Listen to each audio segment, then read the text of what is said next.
Okay, think about that phone in your pocket Yeah. or maybe the watch on your wrist. Hmm. It's uh it's really not just for calls or tracking steps anymore, is it? It's actually becoming this incredibly powerful tool in medical research. We're talking about bring your own device BYOD in clinical trials. And it's really changing how we gather health information, pushing boundaries. So, for this deep dive, our mission really is to cut through all the jargon and give you a solid handle on BYOD clinical trials. We want to unpack everything, the tech side, how it works on the ground, the ethical questions, the regulations, all of it. And we're basing this on a really thorough guide. It was published back in Digital Biomarkers, July 2022. Demanuele, Locker, DeFerri, and their co-authors put it together. It's basically our roadmap for today. So let's kick this off then. I mean, imagine clinical trials not just happening in sterile clinics, but right in the middle of your everyday life using your own tech. That's kind of the big idea behind BYOD. But the real question is why? Why are researchers so keen on this shift? Yeah, the appeal is pretty significant. And it really boils down to the kind of data you can get Yeah. and where you get it from. First off, participant compliance tends to go way up. People are using tech they already know inside out, right? So there's less friction, less need for training. Makes sense. You don't have to learn some weird new gadget. Exactly. But maybe even more importantly, it helps diminish what's called the Hawthorne effect. Ah, right. That's where people sort of change how they act just because they know they're being observed in a study. Precisely. If you're using your own device, just living your life, you're less likely to be performing for the researchers.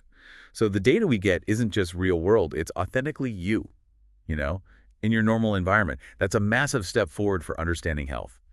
And yeah, there's also the practical side. It can often mean lower study costs. So it's not just about getting more data points, but actually richer, more contextual data, like tracking someone's real mobility around their own neighborhood, not just on a lab treadmill. That seems like a huge difference for understanding, say, how a disease progresses or if a treatment is actually working in daily life. Okay, so the upside is pretty clear. But, any big change like this always comes with its own set of challenges, its own dragons, you could say. So, what are the really big hurdles or trade offs when we talk about BYOD? You absolutely hit the nail on the head there. Probably the biggest monster, the trickiest part, is just the sheer variety, the heterogeneity of all the tech out there. It's not just iPhones versus Androids. It's different models, different sensors, different operating systems, Yeah. different software versions. Oh, wow. Trying to make sure a step counted on, say, a brand new iPhone is comparable to one counted on a 3-year-old budget Android. Well, that's a nightmare. You need to be sure the differences you see are biology, not just quirks in the tech or, recent OS update. I can only imagine the IT headaches. Right. It's like trying to compare mileage when one car measures in miles and the other in kilometers, and some odometers are just off. Exactly. And beyond the tech variation, there's a very real risk of what we call digital literacy and access bias. If a study only relies on people having their own suitable, maybe expensive smartphone, you could easily end up excluding people, Yeah. underrepresenting groups who might not have the latest tech or maybe don't have reliable internet access. That's a serious concern, Yeah, equity becomes a huge issue. definitely. And then finally, because this field is moving so fast, the official guidance from regulatory bodies like the FDA here in the US, it's still catching up. It's emerging, but not fully mature yet. And that creates a layer of uncertainty for the people designing and running these trials. Okay, that makes sense. So moving from the why and the why not to the how, practically speaking, if a research team decides, yes, let's do BYD, what does that actually look like? What are the different ways they can set it up? Right. The paper nicely outlines 3 main models for how BYOD gets deployed in practice. The first one is probably the simplest. It's the smartphone-based app, sometimes called the app-only model. Here, you'd install a specific study app on your personal smartphone, and that app collects the data directly. That could be passive sensor data, like activity levels from the phone's accelerometer, or it could involve active tasks, like maybe a tapping test you do right on the screen. Got it. So the phone itself is the primary tool. Exactly. Then the second approach is the hub model. In this setup, your smartphone acts more like an intermediary, a central hub, you could say. It connects to other devices, maybe external sensors or other wearables you own, like a specific smartwatch for the study, or even a continuous glucose monitor. And it gathers the data from those devices, then sends it on. Ah, so the phone is the relay station. You got it. And the third one is the Standalone Digital Health Technology, or DHT model. This is probably the most independent setup. Think of a dedicated medical wearable, maybe something with its own cellular connection like an eSIM. This kind of device can collect and transmit data all on its own, without even needing to be paired with your smartphone.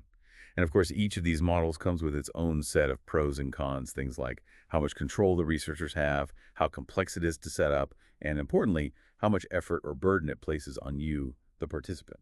It's really easy to get focused just on the gadgets, isn't it? But the paper seems to stress that making BYOD work is actually just as much about the people involved. How critical is getting all the different groups, the stakeholders, on the same page? And what happens if they're not? Oh, it's absolutely fundamental. The paper makes it crystal clear. Strong stakeholder engagement isn't just nice to have, it's non-negotiable. Internally, within the research organization, you need so many teams working together.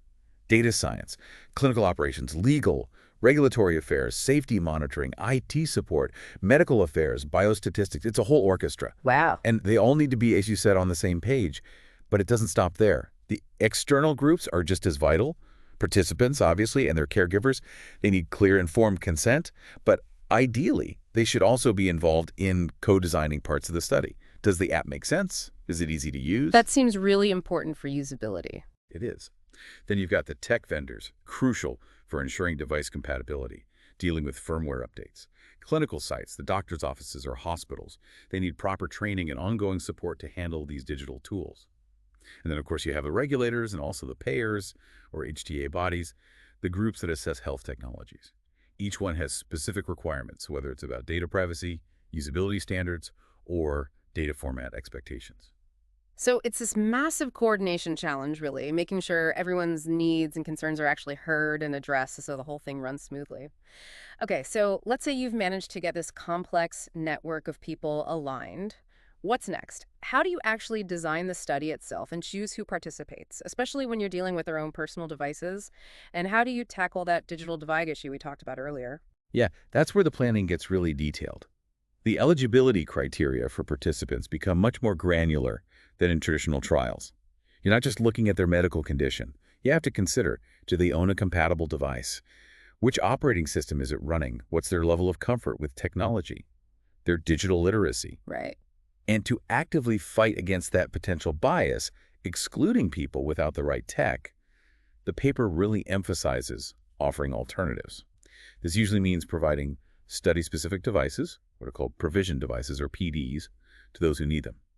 Or maybe even offering support for internet access if that's a barrier. It really brings home that even with all this cutting-edge tech, some of the most basic challenges are still about access and fairness. How do studies actually try to bridge that gap in practice? Exactly. And that thinking needs to extend to how you recruit participants, too. You can't just rely on online ads, for example. Recruitment strategies should be diversified.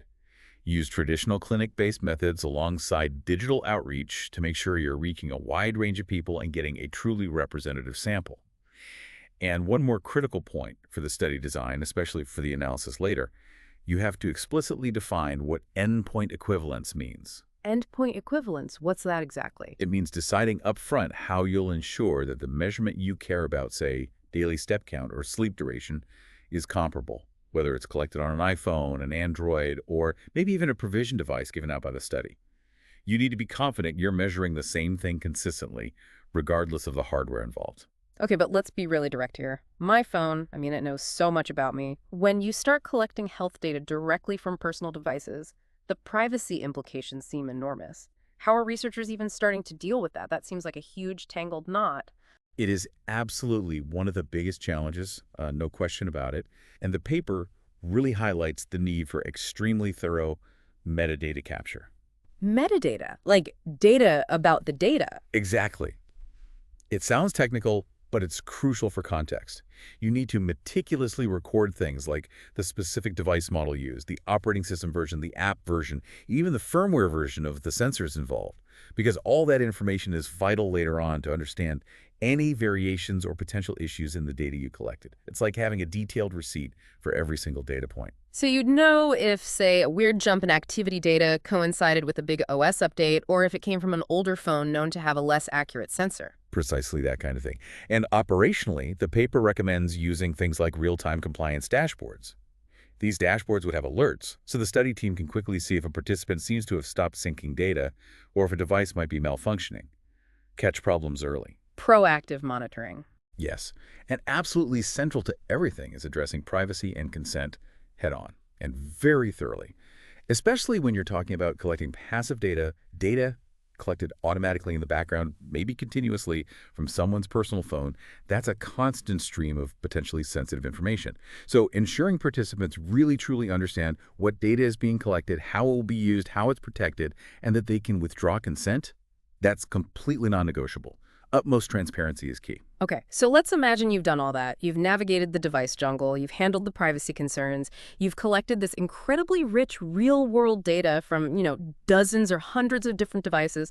Now comes the really brain-bending part, I guess. How do you actually analyze it all? How do you make sure your statistics are sound and your results are reliable when your input data comes from such a mixed bag of sources? Comparing apples and oranges, like you said. Yeah, that's where the statistical planning has to be incredibly rigorous. The paper really emphasizes this. You absolutely must specify up front in your statistical analysis plan the exact logic for how you'll derive your endpoints. Clear, unambiguous rules for extracting the data you need from across all those different types of hardware. It's also vital to predefine what constitutes a clinically significant change. These are often called meaningful change thresholds, or MCIDs. And you need robust methods planned out for handling missing data because, let's face it, in real-world settings, data will inevitably go missing sometimes. So you're essentially building a kind of translation guide beforehand, defining exactly how you'll turn the language of each different device into a consistent measure of the clinical outcome you care about? That's a great way to put it, a translation guide. And beyond that, your statistical models need to actively account for that variability introduced by all the different devices. This might involve using specific statistical techniques that can adjust for device differences, or maybe even analyzing participants in separate groups, say, those using their own iPhones versus those using study-provided Androids. Okay. And finally, conducting extensive sensitivity analyses is crucial. This is where you test how robust your findings are. You check if your main conclusions still hold up, even if you assume some data was lost, or if maybe some participants switched devices mid-study, or if you analyze the data in slightly different ways. It builds confidence in the results. It certainly sounds like a complex analytical challenge, but is it just theoretical, or are there actual examples where BYOD has been used successfully in large studies? And what about the regulators? How are bodies like the FDA viewing this relatively new approach? No, it's definitely not just theoretical anymore. The evidence base is really growing. We've seen some very large observational studies, for instance, some massive COVID surveillance projects that involved, I think the paper mentioned, over 1.3 million participants successfully used BYD, particularly for things like electronic safety diaries. That really showed it was feasible at scale, and importantly, the regulators were comfortable with it for certain types of data collection. 1.3 million people. Wow. Yeah. Scale. It is. And then there are also studies specifically looking at patient-reported outcomes, or PROs. These are things like symptom questionnaires filled out by patients. Equivalence trials have compared results from people using their own devices versus those using study-provided ones. And they've shown really high agreement, the paper cites around 85% concordance in some cases. That level of agreement gives a lot of confidence in the integrity of measurements collected via BYOD. So it's actually been proven out in the field, not just a concept. Exactly. And regarding the regulators, like the FDA and the European Medicines Agency, their general stance is that the standard rules for electronic data capture still apply. Things like the ECOA guidelines and specific regulations like 21 CFR Part 11, which is basically the stringent U.S. rulebook ensuring electronic records are trustworthy and reliable. Those apply whether the data comes from a provision device or your own personal phone. So the bar is the same, regardless of the device source. Pretty much. It's about the quality and integrity of the data, not just the device itself. In fact, back in a DIA conference in 2018, the FDA specifically mentioned they hadn't seen any consistent difference in compliance between BYOD and provisioned device groups. Now, they do still recommend having provisioned devices available as an option, mainly to avoid that bias issue we discussed, making sure everyone who's eligible can participate. But interestingly, an early FDA draft guidance document from 2021 actually encouraged study sponsors to consider using participants' own technology. That's a pretty strong signal, suggesting BYOD might well become the standard approach down the line. That's fascinating. Okay, so this paper wraps things up with a really practical summary framework for implementing BYOD successfully. It lists about 7 key steps. If you were advising a research team about to embark on their first BYOD trial, which of those steps would you say is the absolute most critical first domino that has to fall correctly? That's an excellent question. Yes, The paper lays out those 7 essential steps, and they really are all interconnected. But if I had to pick the very first crucial domino, I'd probably agree with the paper's emphasis on achieving stakeholder alignment. If you don't get everyone, internal teams, external partners, participants, vendors, sites, bought in and working together from the very start, almost everything else becomes exponentially harder. Get the people right first. Absolutely. From there, you flow into ensuring thoughtful participant and device inclusion, really tackling those potential biases. Then comes maintaining protocol and consent transparency, building that essential trust. After that, establishing robust data pipelines and comprehensive metadata logging is key for the technical integrity. Fifth is clearly defining endpoints and developing those sophisticated statistical plans that can handle the variability. Sixth is validating your findings, maybe through smaller pilot studies or comparing with other data sources to prove your specific BYOD approach works reliably. And finally, number 7 is ensuring ongoing regulatory and ethical compliance, which isn't really a single step, but more like a continuous thread woven through the entire life cycle of the study. So, as we kind of wrap up this deep dive, it really feels like BYOD in clinical trials is this intricate balancing act, doesn't it? On one side, you've got these amazing potential benefits, huge convenience for participants, data that truly reflects real life, maybe representing more diverse populations, and potential cost savings. That's compelling. But then on the other side of the scale, you have these really significant challenges.